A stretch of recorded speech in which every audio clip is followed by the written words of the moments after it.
I think one of the key strengths of the Race Driver series has been the quality AI, which I think many other games struggle to get right.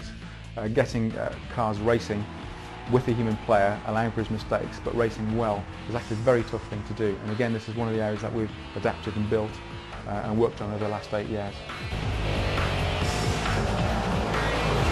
I think the aggressive nature and the bumper-to-bumper action really does help the game. You know, from my point of view, it really is a roller coaster, sweaty palm experience. When you're starting in the middle of the grid or the back of the grid, you know you've got that pack of cars ahead of you. They're all tight. You're working your way through the field, lap by lap.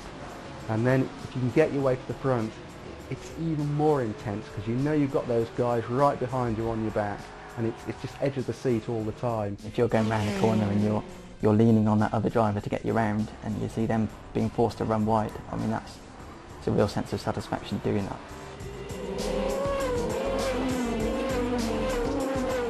We've watched hours and hours and hours of DVDs of watching the type of racing and the characteristics of that type of racing.